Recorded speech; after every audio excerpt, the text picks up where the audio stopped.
आज की वीडियो के बारे में हम थोड़ा बाद में बातचीत करेंगे, बिकॉज उससे पहले मैं एक क्लिप आप लोगों के साथ शेयर कर रहा हूँ। सो काइंडली रिक्वेस्ट है कि इस क्लिप को देखने के बाद आप अपना जेन्युइन व्यू देना, बिकॉज जिनकी ये क्लिप है मैं शेयर कर रहा हूँ, I am also very respect, मतलब मैं उनकी बहुत इज्जत करता हूँ, मेरे से बड़े हैं एंड उनको मेरे से 10 गुना या 100 गुना ज़्यादा नॉलेज है इस फील्ड की। बट मैं मेरे लेवल पे ये चीज़ें कर रहा हूँ कि जो लोग रिलेट कर सकते हैं, बिकॉज होता क्या है कि जब जिस भी आदमी को आप देखते हो आप कहीं ना कहीं एक रिलेटेबिलिटी, एक कॉन्टैक्ट ढूंढते हो कि क्या आप कनेक्ट कर पा रहे हो उस आदमी से। तो सिमिलरली मैं सोचता हूँ कि यार मेरे से बहुत ऐसे लोग हैं जो मेरे साथ कनेक्ट कर पाएंगे। सो ये क्लिप देखिए और उसके बाद कमेंट सेक्शन में बताइए कि आपका इस क्लिप को लेके पर्सनली क्या थॉट है, क्या व्यू है। एक्स फैक्टर नहीं है। तो मैं अगर दिल तोड़ दूं कुछ लोगों का जो इन्फ्लुएंसर हैं, बनना चाह रहे हैं, मुझे ऐसा लगता है 2025 में जो क्रिएटर है वो है, जो बन गया वो बन गया, जिसकी दुकान चल गई, जिसकी दुकान चल गई उस पर भी रिस्क है 2-3 साल तक चलेगी कि नहीं। बट अगर तुम 2025 में अभी तुम बैठ के सोच रहे हो कि अभी जाके कैमरा खरीद के लाता हूँ, अभी यूट्यूब पे चैनल बनाता हूँ और कल ही अकाउंट खोलूंगा, पास फाड़ू आइडिया होना चाहिए। आपकी ट्रेन निकल चुकी है सर। या फिर आपकी ट्रेन निकल चुकी है, या तो कुछ अजूबा कर दो, अजूबा, या तो कुछ अजूबा ही कर दो। मतलब मैंने ये क्लिप आप लोगों के साथ सिर्फ इसलिए शेयर किया बिकॉज मैं पर्सनली अपना व्यू दूंगा तो बात अलग हो जाएगी। बट आप सब लोग कमेंट सेक्शन में बताइए क्या वाकई मलूदिया सर सही बात कर रहे हैं। अगर सही बात कर रहे हैं तो कितने % तक वो सही बात कर रहे हैं, क्या वाकई में कोई आज जो यूट्यूब शुरू कर रहा है वो सक्सेस होगा या नहीं होगा, है ना। बिकॉज ये मेरे लिए पर्सनली बहुत ज़रूरी है, मैंने इसलिए आप लोगों की राय पूछी है। तो प्लीज़ कमेंट सेक्शन में अपनी राय ज़रूर बताइएगा। क्या आप भी EMI चुका कर सब चीज़ें सोशल स्टेटस को मेंटेन करने के लिए EMI पे खरीद रहे हैं। ऑफ कोर्स ये एक ऐसी चीज़ है जिसको ना चाहते हुए भी हमें करना पड़ता है। बिकॉज अगर आप देखते हैं कि आपके पड़ोसी ने एक गाड़ी ले ली है या उसने अच्छे कपड़े ले लिए हैं, अच्छा फ़ोन ले लिया है, ये सब की सब वो चीज़ें हैं जो EMI वाले अमीर करते हैं। और आज की इस वीडियो में हम बहुत डिटेल में समझेंगे कि आप वाकई में असली अमीर हैं या फिर EMI पे चीज़ें खरीद कर लोगों को दिखावा कर रहे हैं कि आप अमीर हैं। सो नमस्कार दोस्तों, मैं हूं इंद्री सिंह और फौजी फाइनेंस पे स्वागत है आपका, जहां हम बात करते हैं फाइनेंशियल प्लानिंग और इन्वेस्टमेंट्स की। तो चलिए शुरू करते हैं वीडियो बिना किसी देरी के और जानते हैं कि कौन किस तरीके का अमीर है, EMI वाला या फिर असल में। आज की इस वीडियो में मैं सिर्फ ये बताऊंगा कि जो EMI वाले अमीर होते हैं वो किस तरीके से करते हैं, और आप खुद से समझ पाइए कि अगर आप ये गलतियां कर रहे हैं तो आप डेफिनेटली EMI वाले अमीर हैं, असल में आप रिच या वेल्दी नहीं हैं। सिंपल है, अगर आज आपके पास एक घर है और वो घर 25 लाख होम लोन के ऊपर है तो यकीन मानिए वो 25 लाख रुपए का लोन भरते भरते, और अगर आपकी सैलरी सालाना 50,000 से 1 लाख के बीच में है तो 1 लाख वाला लोन भरते भरते आपकी ज़िंदगी कट जाएगी और आप कभी फाइनेंशियल फ्रीडम को एंजॉय नहीं कर पाएंगे। उसके साथ साथ ही आपको मॉरल या आपका फ्यूचर भी आपको सिक्योर होता कभी दिखाई नहीं देगा। ये पहली home loan, because home loan बहुत मेजर इन्वेस्टमेंट होती है। दूसरी बड़ी बात जो EMI वाले अमीर करते हैं, अगर आपके पास जो गाड़ी है, अगर उसकी डाउन पेमेंट आपने, अगर 100 रुपए की कोई गाड़ी है, अगर उसकी डाउन पेमेंट आपने 20 रुपए दी है और 80 रुपए का लोन आपने उसके ऊपर लिया है, तो यकीन मानिए EMI वाले जो अमीर होते हैं वो इसी तरीके की गलतियां करते हैं। ये दूसरा लोन हो गया। बहुत बार ऐसा होता है कि एक के साथ एक लोन जुड़ता चला जाता है। पहला लोन 20 लाख का, दूसरा लोन 15 लाख का, तीसरा लोन 10 लाख का, और कभी कभी तो 1 लाख का आईफोन लेने के लिए भी EMI वाले अमीर EMI भरते हैं, बिकॉज उनको सिर्फ और सिर्फ शो ऑफ करना है, दिखावा करना है कि वो अमीर दिख सकें, बट असल में वो कभी अमीर होते ही नहीं हैं। बहुत बार जब उनके बच्चे 20 साल के हो जाते हैं उनको एजुकेशन लोन लेके अपने बच्चों को पढ़ाना पड़ता है, जो कि कभी भी एक वेल्दी जो बिना EMI वाला अमीर है, जो असल में वेल्दी इंसान है, ऐसा नहीं करता है। तो ये 2-3 चीज़ें हैं।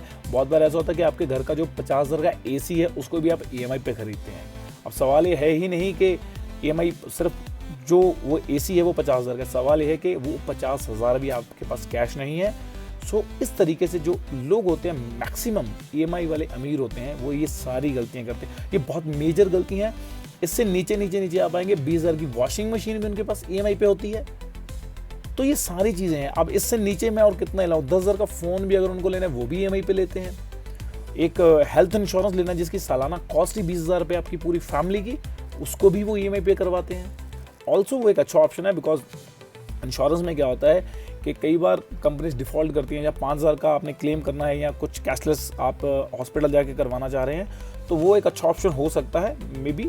है ना। लेकिन अगर आपको पता है कि कंपनी इट्स ओके, जैसे आप HDFC Ergo या ICICI Lombard की बात करें या policybazaar.com पे भी बहुत सारी ऐसी कंपनीज हैं, तो उस केस में आप फुल शॉर्ट पेमेंट कर सकते हो। लेकिन अगर आपको पता है कि कंपनी बहुत अच्छी है, उस केस में भी आप EMI पे करते हो। शादियां लोग EMI पे करते हैं, है ना। कुछ ज्वेलरी लेनी है तो जब भी ज्वेलर के पास जाते हैं उससे लोग EMI बना के उसको पैसे, तो ये सारे वो लोग हैं जो EMI वाले अमीर हैं, जो सिर्फ दिखने का दिखावा करते हैं, अमीर दिखना चाहते हैं, लेकिन असल में वो अमीर कभी है ही नहीं। और यकीन मानिए, अगर आपने अपना माइंडसेट शिफ्ट नहीं किया तो आप कभी अमीर बन भी नहीं पाएंगे। तो ये कुछ चीज़ें थी जो EMI वाले अमीर होते हैं, उनके बारे में अभी हम बात करेंगे कि इस दुनिया में सिर्फ माइंडसेट शिफ्ट करने से, या जो बिना EMI वाले अमीर हैं, जो असल में अमीर है, जिनके पास असल में वेल्थ है, जिनको ये चिंता नहीं है कि मेरे 5 साल या मेरे अगले महीने के घर का खर्च कहाँ से आएगा, वो लोग कैसे सोचते हैं, उन लोगों की हैबिट्स कैसी होती हैं, इस बारे में हम अभी डिटेल में बात करेंगे कि वो किस तरीके से लाइफ को मैनेज करते हैं, खर्चों को मैनेज करते हैं, एक्सपेंसेस को मैनेज करते हैं, अपनी सोर्स ऑफ इनकम को बढ़ाते हैं, एसेट को क्रिएट करते हैं, और भी ऐसी बहुत सारी चीज़ें। जो असल में अमीर होते हैं वो सबसे पहले अपना रिस्क कवर करते हैं।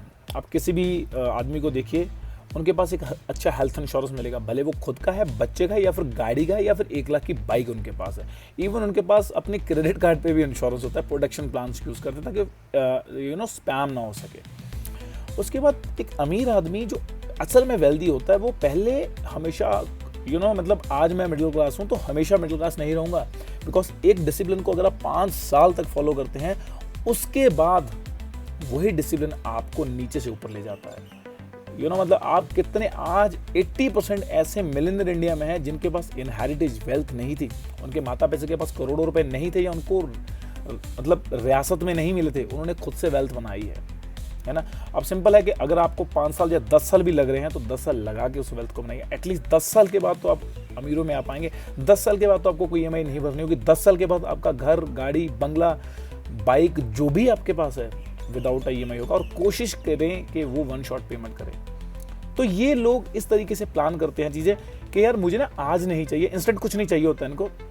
ये लोग 10 साल से नीचे का गेम प्लान नहीं करते हैं। मतलब जब भी एक बंदा कोई बिजनेस स्टार्ट करता है ना, क्योंकि पढ़ाया गया जाता है या होता गया है, एक्चुअली जो बिजनेस करता है वही असल में अमीर होता है। EMI वाला बंदा या सैलरी वाला बंदा क्या करता है, 5 साल में मतलब बाइक किस्तों पे, 10 साल में गाड़ी किस्तों पे, और 20 साल में घर किस्तों पे, और जिस दिन वो रिटायरमेंट होता है उस दिन सिर्फ उसके रिटायरमेंट का कॉर्पस ही उसके पास बचता है।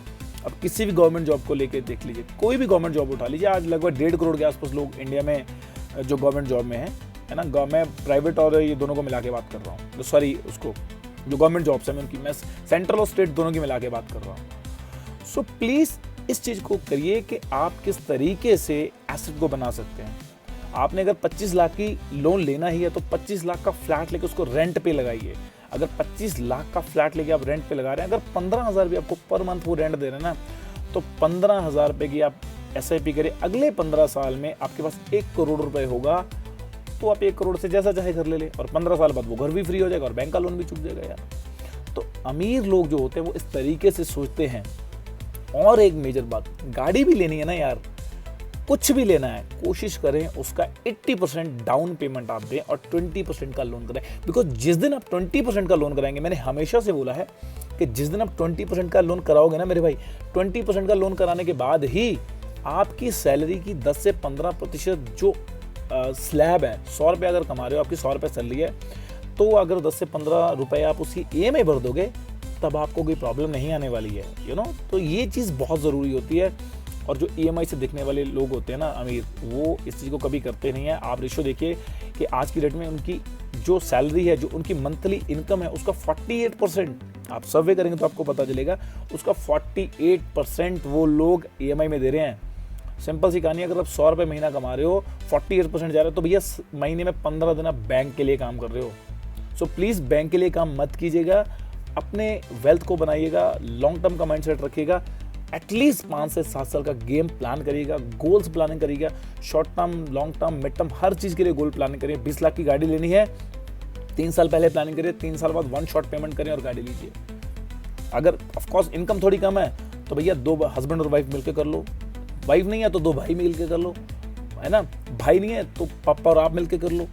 अगर कोई भी नहीं है तो 5 साल लोगो भाई, 5 साल के बाद गाड़ी लेना। और वैसे भी अगर आप गाड़ी लोगे तो 5 साल तक आप उसकी EMI भरने वाले हो, तो बेटर है कि 5 साल बाद ही गाड़ी लीजिए। इंस्टेंट या स्टिक को कुछ मत करिए, अभी जाइए, अभी वाला कोई सी नहीं है। जब भी आपने जल्दी में कोई डिसीजन लिया, अभी अगर आपने किसी चीज़ को बाय करने की सोची, अभी गाड़ी चाहिए, तो यकीन मानिए अगले 5 से 7 साल की आपकी रात की नींद हराम है, आप सो नहीं पाएंगे और आप हमेशा EMI भरते रहेंगे। और जब तक आप 5 से 7 साल दूसरी EMI भरेंगे, तब तक कोई ना कोई दूसरी प्रॉब्लम आगे खड़ी हो जाएगी, आप वेल्थ बना ही नहीं पाएंगे, और फिर दूसरी की EMI, फिर तीसरी की EMI, फिर चौथी की EMI, जिंदगी भर EMI से कभी बाहर नहीं आ पाएंगे। 5 साल प्लानिंग करिए, 5 साल फाइनेंशियल लिटरेसी को नहीं, फ्रीडम को पढ़िए, फाइनेंशियल मास्टरी करिए, एटलीस्ट अपने बेसिक फाइनेंस को तो पढ़ना सीखिए। तो ये 5 से 7 मिनट में अंदर मैंने कोशिश की है कि आपको वो सारी चीज़ें बता सकूं जो EMI से दिखने वाले अमीरों के अंदर होती हैं। सो आज तक के लिए इतना ही, बाकी मिलते हैं नेक्स्ट वीडियो में। Bye bye, see you all, and मेरी फेवरेट हैप्पी इन्वेस्टिंग।